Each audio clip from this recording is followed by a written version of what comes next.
সকাল সিবিআই আধিকারিকরা পৌঁছে যান। 7 থেকে 8 জনের একটি দল তারা পৌঁছে যান আরজি করে, এবং অবশ্যই কেন্দ্রীয় বাহিনী তো রয়েছে। প্রথমে এমএসভিপির ঘরেও তারা যান, লাস্ট অব্দি যে আপডেট পাওয়া যায়, কারণ যখন আধিকারিকরা পৌঁছন তখন কিন্তু এই রবিবারের সকালে সেখানে এমএসভিপিও ছিলেন না, প্রিন্সিপাল তারা কেউই আসেননি। পরে আসেন এবং 9টার সময় প্রিন্সিপাল আসেন, তারপর এমএসভিপিও আসেন, এবং যে আপডেট উঠে আসছে টেন্ডার, ক্যান্টিনের টেন্ডার পাইয়ে দেওয়ার নামেও দুর্নীতি হয়েছে। আরো বিস্তারিত এই মুহূর্তের ছবিটা সার্নিক আমাদের আরো ভালো জানাতে পারবে। সার্নিক, অনেকটা সময় পেরিয়ে গিয়েছে, এখনকার ঠিক কি ছবি? কিছুক্ষণ আগেই তুমি যেমনটা বলছিলে যে ক্যান্টিনে টেন্ডার পাইয়ে দেওয়াতেও কিন্তু দুর্নীতি হয়েছে। কোন কোন দিকে সিবিআই ফোকাস করছে? কারণ এই আরজি কর থেকেই ভুরি ভুরি দুর্নীতির অভিযোগ।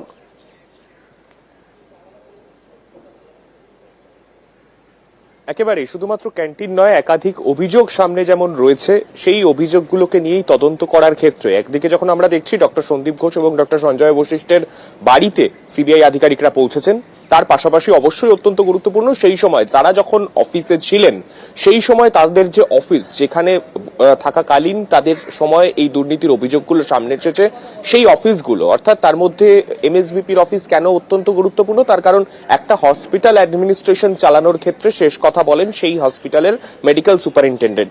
তাই মেডিকেল সুপারিনটেন্ডেন্টের ঘরে গুরুত্বপূর্ণ নথি, সেই সময় যে বিভিন্ন টেন্ডার থেকে শুরু করে বিভিন্ন বিষয়ের যে গুরুত্বপূর্ণ নথি, সেই নথি পাওয়া যেতে পারে তেমনটাই সিবিআই আধিকারিকরা মনে করছেন, এবং এই তদন্তকে এগিয়ে নিয়ে যাওয়ার ক্ষেত্রে সেই নথিগুলি অত্যন্ত গুরুত্বপূর্ণ হবে। এবং সেই তদন্ত এগিয়ে নিয়ে যাওয়ার জন্যই সকালবেলায় আমরা দেখলাম সিবিআই আধিকারিকরা তারা এলেন।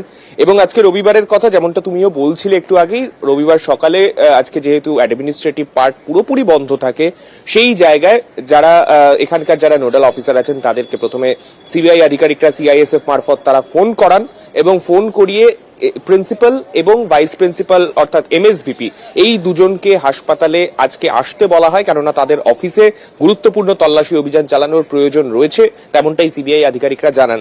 এবং সেই মতোই কিছুক্ষণ পরেই গাড়ি নিয়ে 9টার পরে আমরা দেখেছি প্রিন্সিপাল তিনি নিজে ঢোকেন, তার পাশাপাশি এমএসভিপি তিনি নিজে ঢোকেন।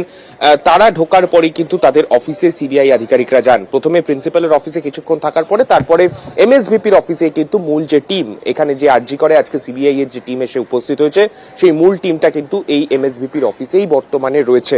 এই অফিসে তল্লাশি অভিযান চলছে, এবং এখান থেকে ঠিক কি কি গুরুত্বপূর্ণ তথ্য পাওয়া যায় তার উপর অনেকটাই নির্ভর করবে এই গোটা তদন্ত প্রকৃতি কোন দিকে এগোবে, গোটা প্রক্রিয়াটা কিভাবে এগোবে, সেই বিষয়ের তদন্তর অগ্রগতির ক্ষেত্রে কিন্তু এই নথিগুলো অত্যন্ত হেল্পফুল হতে চলেছে সিবিআই এর কাছে, তেমনটাই তারা মনে করছেন।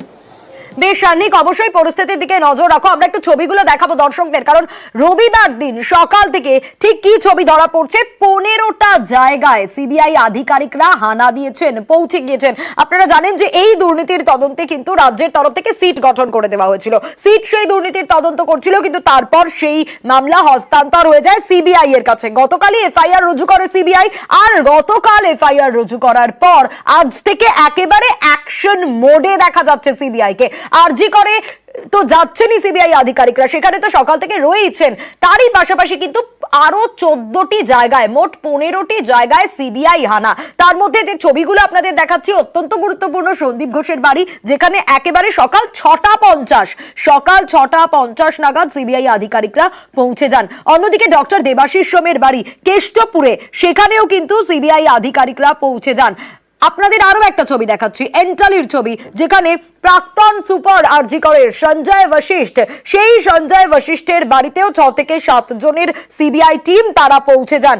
অন্যদিকে আরেকটা ছবি দেখাচ্ছি, যেখান থেকেই এত অভিযোগ আরজি কর, যেখানে বারবার দুর্নীতির ভুরি ভুরি অভিযোগ উঠে আসছে, সেই আরজি কর হাসপাতালেও সিবিআই আধিকারিকরা পৌঁছে যান। আবারও একটু সন্দীপ ঘোষের বাড়ির দিকেই আমরা নজর রাখবো, কারণ কিছুক্ষণ আগে আপনাদের বলছিলাম সকাল 6:50 নাগাদ সিবিআই আধিকারিকরা পৌঁছন, 8:02 সন্দীপ ঘোষ বেরিয়ে আসেন। এতক্ষণ পর্যন্ত কিন্তু অপেক্ষা করেন সিবিআই আধিকারিকদের বাইরে। সেই সময়কার ছবিটা দেখুন, একেবারে নির্বাক সন্দীপ ঘোষ, কোন রকম কোনো কথা বলছেন না, সংবাদ মাধ্যমের প্রশ্নের উত্তর দেওয়া তো অনেক দূরের কথা। তারপর তিনি দরজা খুলে দেন, সিবিআই আধিকারিকরা ভিতরে ঢোকেন। প্রথমে 5 জন ঢোকেন, তার কিছুক্ষণ পর আরো একজন সিবিআই আধিকারিক ঢোকেন, কিছুক্ষণ পর একজন আধিকারিক বেরিয়ে আসেন বেশ কিছু নথিপত্র নিয়ে, আবার ঝোঁকেন, কিন্তু 2 ঘন্টা পেরিয়ে গিয়েছে। এই মুহূর্তের ছবিটা ঠিক কি, এখন ঠিক কি ছবি ধরা পড়ছে? বাইরে তো কেন্দ্রীয় বাহিনীর কড়া নিরাপত্তা রয়েছে। অমিত আরো বিস্তারিত এই বিষয়টা আমাদের জানাতে পারবে। অমিত, সন্দীপ ঘোষের বাড়িতে সকাল 6:50 সিবিআই আধিকারিকরা পৌঁছন, 8:02 ঢুকতে পারেন। প্রায় 2.5 ঘন্টা হতে যায়। কি জানা যাচ্ছে, কি আপডেট পাচ্ছ, কোন কোন দিকে ফোকাস করছেন সিবিআই আধিকারিকরা? কারণ এই সন্দীপ ঘোষের বিরুদ্ধে অভিযোগের পাহাড়।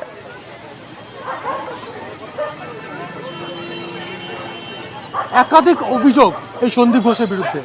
আরজি করে তার সময়কালে যে আর্থিক দুর্নীতি হয়েছে সেই নিয়ে অভিযোগ। সেই মামলার গতকাল সিবিআইয়ের তরফে এফআইআর করা হয় এবং কালকে রাত্রি 11:30 পর্যন্ত নিজাম প্যালেসে যে সিবিআই দপ্তর, সেখানে এসিবির কর্তারা নিজেদের মধ্যে বৈঠক করেন। তাদের রণকৌশল বা পরিকল্পনা ঠিক হয় কীভাবে কোন পথে তদন্ত এগিয়ে নিয়ে যাওয়া হবে। এবং সেই জায়গা থেকে আজকে সকালে সিবিআইয়ের টিম বিভিন্ন জায়গায় ভাগ হয়ে বিভিন্ন জায়গায় পৌঁছে গিয়েছেন।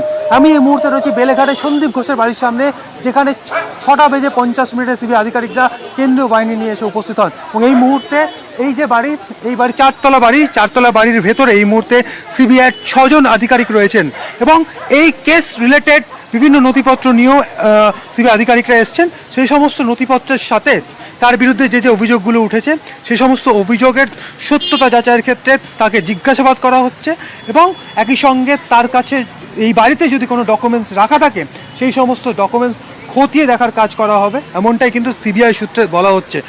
যেহেতু এটি আর্থিক দুর্নীতির অভিযোগ, সরকারি অর্থ নয়ছয়ের অভিযোগ, সেক্ষেত্রে কোথাও গিয়ে কি নিজের অ্যাকাউন্টস অর্থাৎ সন্দীপ ঘোষ বা তার পরিবারের সদস্যদের অ্যাকাউন্টস ব্যবহার করা হয়েছিল এই আর্থিক লেনদেনের ক্ষেত্রে, এই বিষয়টিও খতিয়ে দেখা হচ্ছে। অর্থাৎ সন্দীপ ঘোষ তার পরিবারের সদস্যদের ব্যাংক অ্যাকাউন্টও সিবিআই স্ক্যানারে এই মুহূর্তে, সেই সমস্ত ব্যাংক স্টেটমেন্ট, আয়কর রিটার্ন, সমস্ত যে ডকুমেন্টসগুলো হয় সমস্তটাই খতিয়ে দেখার কাজ কিন্তু শুরু করে দেওয়া হয়েছে সিবিআইয়ের তরফে। সিবিআই 6 জন আধিকারিক এই মুহূর্তে বাড়ির ভেতরে রয়েছে এবং বাইরে কেন্দ্রীয় বাহিনীর ঘেরাটোপ রয়েছে।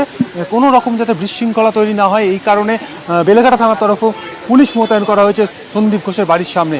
এবং 8:02 আমরা দেখলাম এই যে কাঠের দরজা, আমি ক্যামেরা পার্সন কাঞ্চনকে বলবো আরও একবার দেখানোর জন্য, এই কাঠের দরজা 8:02 খুললো। ভেতর থেকে সন্দীপ ঘোষ বেরিয়ে এসে ঠিক সামনে ওইখানটাতে দাঁড়িয়ে থাকলেন নির্বাকভাবে তিনি সিবিআই অফিসারদের দেখলেন। এবং আমাদের যে প্রশ্ন ছিল, এতক্ষণ ধরে সিবিআই অফিসাররা আপনাকে নক করছে, আপনাকে ডাকছে, কোনো সারা শব্দ পাওয়া যাচ্ছে না, উনি ক্যামেরার দিকেও নির্বাকভাবে তাকালেন, তারপরে ভেতরে চলে গেলেন। এবং সিবিআই আধিকারিকদের সকালে যে 5 জন আধিকারিক অবশ্যই পরিস্থিতির দিকে নজর রাখো, পরবর্তীতে আসবো। এবং সন্দীপ ঘোষকে জিজ্ঞাসাবাদ করছেন সিবিআই আধিকারিকরা। শুধু সন্দীপ ঘোষের বাড়ি নয়, আরো 14টি জায়গায় অর্থাৎ মোট 15টি জায়গায় সিবিআই আধিকারিকরা রবিবার সকাল থেকে হানা দিয়েছেন। একেবারে অ্যাকশন মোডে সিবিআই।